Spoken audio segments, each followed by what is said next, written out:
పాపని ఏమన్నా చేస్తారేమో అనే అనుమానంతోనే మేము 2 సంవత్సరాల దాకా పంపించలేదు. ఇప్పుడు కొంచెం నడుస్తుంది, తెలివి వచ్చింది.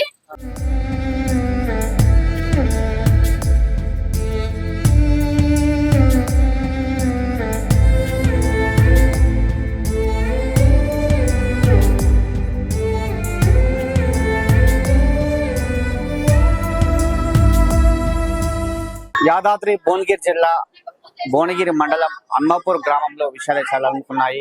యాదాద్రి జిల్లాలో మరో ఘటన జరిగింది. చూస్తున్నాం, ఇప్పటికీ ఎన్నో ఘటనలు జరుగుతూనే ఉన్నాయి. తల్లిదండ్రులు పిల్లలను చంపడము ఈ జిల్లాలో ఇప్పటికీ ఇదొక 7వ కేసుగా భావించవచ్చు.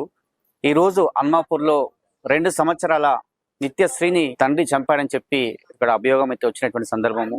మరి నిజంగా అన్నాపూర్ గ్రామం సంబంధించినటువంటి శ్రీరామ్ యాదవ్ చూస్తున్నాం, తల్లి ఇక్కడే ఉంది. వాళ్ళంతా కూడా బంధువులు రోధిస్తున్నటువంటి పరిస్థితి మనం చూస్తున్నాం. ఎందుకంటే అభం శుభం తెలియని చిన్నారిని చంపడము నిజంగా చాలా బాధ కలిగిస్తుందని చెప్పవచ్చు.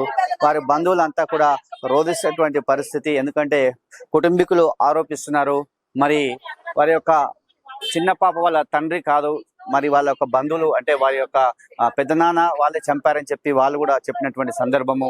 ఎందుకంటే ఉదయం జరిగినటువంటి సంఘటనకు సంబంధించి చాలా బాధపడుతున్నటువంటి పరిస్థితి.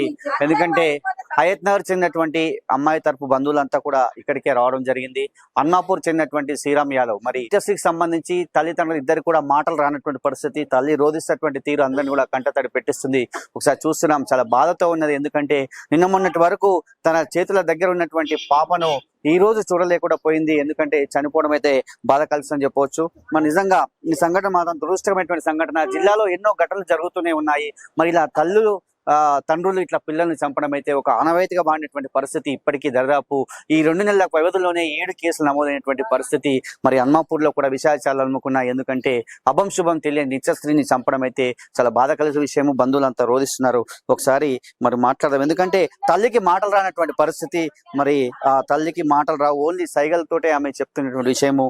తన కూతురు లేదన్నటువంటి విషయము జీర్ణించుకోలేకపోతుంది. నిన్న మొన్నటి వరకు కూడా ఎంతో కన్నులారా పెంచుకున్నటువంటి కూతురు లేనటువంటి విషయాన్ని వాళ్ళు జీర్ణించుకోలేకపోతుందని చెప్పవచ్చు. ఒకసారి బంధువులతో మాట్లాడదాము. అసలు ఏం జరిగిందమ్మా? అసలు ఎప్పుడు వచ్చారు? మీకు ఎప్పుడు తెలిసింది? మీకు అసలు ఎవరి మీద అనుమానం ఉంది? ఏం జరిగింది? పొద్దున 5 గంటలకు లేచిపోయిండు ఆయన. 5 గంటలకు పోయి ఆదివారం వస్తే 20 రోజులు అవుతుంది.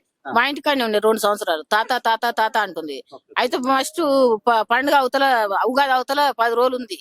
కొట్టిరు. కొడితే నా కొడుకు మా ఆయన పోయి తోలుకొచ్చిరు. కొట్టినాక తోలుకొచ్చి మళ్ళా ఏమో మాట్లాడిపోయి పండుగ వెళ్ళినాక వచ్చి తోలుకొచ్చుకోమాను, ఏముంది మాట్లాడా అని చెప్పి తోలుకొని వచ్చిండు. పండుగ వెళ్ళిన తెల్లారు ఏం లేదు, మళ్ళీ తెల్లారు ఆదివారం వచ్చిండు, తోలుకొని పోయిండు. ఒక రోజు ఉండు, తిన్నాడు, మంచిగా హన్మపురం తీసుకొచ్చి ఆదివారం వస్తే 20 రోజులు అవుతుంది. ఆయన మా ఆయన ఎత్తుకొని కూర్చుంటే చేతులకి వెళ్ళి గుంజుకుపోయిండంట. అయితే ఇస్తలేడంట. ఇయ్యకుంటే అలా ఈయన బాగుండి చంపిన ఆయన అన్న ఉండి ఈ మామ అక్కడ తిప్పుకొని తీసుకొస్తాడేమో అన్నాడట. అంటే సరే అని ఇచ్చిండట వాళ్ళ అన్న. మళ్ళా బాయికాడు పోదాం పని బాయికాడ మా ఆయనను కూర్చోబెట్టి నేను దోలాడు వస్తాను పోయి పాపం తెచ్చి హాస్పిటల్ వేసి సపోర్ట్ చేస్తలేదని ఫోన్ చేసిన. ఈ రోజే పొద్దుగా 7 గంటలకు మా భర్త నుంచి తోలుకొస్తాను పోయిండు. ఆయన పొద్దుగాల 5 గంటలకు పోయిండు. తాత కానించి తాత తాత అంటుంది. పంతలేదు అమ్మ అంటే ఇంకా మా చెల్లి కొడుకు పెళ్లి కూడా ఉంది. పెళ్లి అయిపోయినాక మళ్ళీ పోతారు తోలుకొస్తాను వచ్చిండు. ఆయన గొడవలు లేవు, మంచిగా ఉన్నాయి. కానీ బంగారం అడుగుతాడు.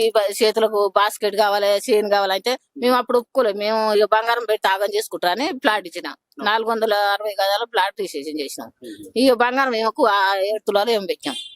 అట్లా బంగారం చేపియండి, బంగారం చేపిస్తే మంచిగా ఉంటాడు అని వీళ్ళత్త ఒకటే అంటుంటే మేము ఒప్పుకోలేదు, మేము పెట్టాము. ఆయనకు మాటలు రావు, ఈమెకు మాటలు రావు, పిల్లలకు ఏమన్నా ఆధారం ఉంటదని మేము ఫ్లాట్ ఇచ్చినాం. ఫ్లాట్ ఇస్తే అది ఫ్లాట్ కూడా వాళ్ళకి తెలుసు. 150 గజాలు ఒప్పుకొని బంగారం అడుగుతున్నావు, అది ఇది అడుగుతున్నావు అనేసి ఆ ఫ్లాట్ కూడా కాగితాలు, రిజిస్ట్రేషన్ కాగితాలు అన్ని చూపించినాం. చూపించినాకనే వాళ్ళు సరే అని సైలెంట్ గుర్రు. అప్పుడప్పుడు చిన్న చిన్న గొడవలు అవుతుంటే మీకేం కావాలో అడుగుండి, వీళ్ళ పెద్ద బావ మీకేం కావాలో అడుగుండి, మీకేం కావాలో అడుగుండి అంటే మాకేం వద్దు, వీళ్ళు మంచిగా ఉంటే చాలు, మాకెందుకు, మీ పాపకి ఏం కావాలో అడుగురి, మీ పాపకి ఏం కావాలో అడుగురు అంటే మా పాప అంటారు, మా పాపకి ఏం కావాలంటారు, మాకేం వద్దు, వీళ్ళు మంచిగా ఉండి ఆ పాపను మంచిగా ఉంటే చూసుకుంటే చాలు, మేము ఇచ్చిందే చాలు అని మేము అన్నాం. అంటే ప్రధానంగా చూస్తున్నాం. ఎందుకంటే ఇంత క్షణికావసరం ఈ నిర్ణయం ఎందుకు తీసుకున్నారు? ఎందుకంటే ఒక పాపను చూస్తున్నాం, వాళ్ళని చూస్తే బాధ కలుగుతుంది. ఆ పాపను చంపడానికి ప్రధాన కారణం ఏంటి? పడానికి ప్రధాన కారణం మాకు కూడా తెలియదు. ఆ చిన్న పాప పుట్టిన కానుండి వాళ్ళ నానమ్మ వాళ్ళందరూ ఎవరైనా ఎందుకు పుట్టింది ఈ పాప, ఎందుకు పుట్టిందంటే మేము 2 years దాకా ఆ పాపని వాళ్ళ ఇంటికి పంపించలేదు. ఎన్నిసార్లు పంపించమని వచ్చినా కూడా మాకు భయం వేసే, పాపని ఏమన్నా చేస్తారేమో అనే అనుమానంతోనే మేము 2 సంవత్సరాల దాకా పంపించలేదు. ఇప్పుడు కొంచెం నడుస్తుంది, తెలివి వచ్చింది. ఇంకా ఆమె వాళ్ళ అమ్మనికి ఇట్లా మంచిగానే చూసుకుంటది, సైగలు చేసుకుంటది. ఆ పాప చిన్న పాప అయినా మంచిగా సైగలు చేసేది, అన్ని మాటలు వచ్చు. వాళ్ళ అమ్మకు కూడా ఏమన్నా తెలియదు. మాకు మార్నింగ్ పాప కదులుతలేదని మాకు మా నాన్న ఫోన్ చేస్తేనే మేము హడావిడిగా వచ్చేసినాం. మాకు అసలు తెలియనే తెలియదు మార్నింగ్ దాకా. మా నాన్న దగ్గరికి వెళ్ళి తీసుకెళ్తే మా నాన్నకు భయం వేసి ఇయ్యకపోతే వీళ్ళ బావనే ఏం కాదు మేమున్నాగా అన్నాడంట. ఏం చేసిరో మాకు తెలీదు. మా నాన్నని వెతుకుదామని ఇద్దరు కలిసి వెళ్ళిరు. వీళ్ళ బావ మా నాన్నని తీసుకొని వెళ్ళిండంట. నువ్వు ఈడ కూర్చొని పాపని తీసుకొస్తా అని ఆయన మా నాన్నని వేరే దగ్గర కూర్చోబెట్టి వెళ్ళి ఆ పాపని తీసుకొని డైరెక్ట్ హాస్పిటల్లో జాయిన్ చేసి కదులుతలేదని ఫోన్ చేసిందాక మాకు తెలియదు ఆ పాపకి ఏం చేసిరో కూడా. మా నాన్నని కూడా తీసుకోలేదు.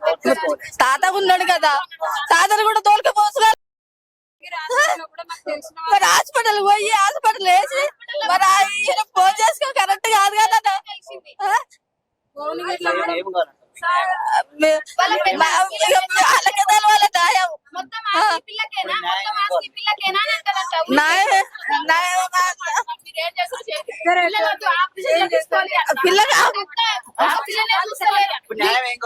మాకు న్యాయం ఏం లేదు. మాకు న్యాయం ఏం చేస్తారో వాళ్ళు చెయ్యాలి అంతే. మాకు తీసుకొస్తారా? న్యాయం ఎట్లా చేస్తారు? ఆమెకు మాటలు రావు. ఆ పిల్ల పాపం చూసుకొని బ్రతుకుతా అని చెప్పింది. అట్లా కూడా చూస్తున్నాం కుటుంబ సభ్యుల రోదన. ఎందుకంటే ఒక అభం శుభం తెలియని ఒక పాపను చంపేయడము. ఎందుకంటే 20 రోజులు అవుతుంది ఇక్కడ తీసుకొచ్చినటువంటి అంటే వారి యొక్క తండ్రి గారి చేతుల నుంచే తీసుకెళ్లి ఉదయము ఈ అఘాయిత్యానికి పాల్పడ్డారని చెప్తున్నారు. మరి నిజంగా ఈ ఘటన చాలా దురదృష్టమైనటువంటి ఘటన అని చెప్పొచ్చు. ఎందుకంటే అభంశుభం తెలియని ఒక చిన్నాన్ని చంపడం అయితే నిజంగా చాలా ఘోరమైన విషయం చెప్పవచ్చు. ఎందుకంటే నిన్న మొన్నటి వరకు వారి యొక్క తల్లి దగ్గర ఉన్నటువంటి పాప లేదనే విషయాన్ని ఆమె జీర్ణించుకోలేకపోతుంది. ఎందుకంటే తల్లికి మాటలు రావు, మరి తండ్రి కూడా మాటలు రావంటారు. కానీ మరి ఇలాంటి దుశ్చర్యకు ఏ విధంగా పాల్పడరని చెప్పి ఎంక్వైరీ చేయమంటారు వాళ్ళు. ఎందుకంటే సరైనటువంటి న్యాయం చేయాలని చెప్తున్నారు. కాబట్టి ఈ యాదాద్రి భువనగిరికి సంబంధించి ఇక్కడ భువనగిరి పోలీసులు దీన్ని పూర్తిగా దర్యాప్తు చేయాలి. ఆ యొక్క పాప చనిపోయినటువంటి తీరుని మొత్తం కూడా పరిశీలించి వారికి న్యాయం చేయాలని చెప్పి కోరుకుంటున్నారు. ఇది గురునాథ్ తో శరత్, యాదాద్రి భువనగిరి.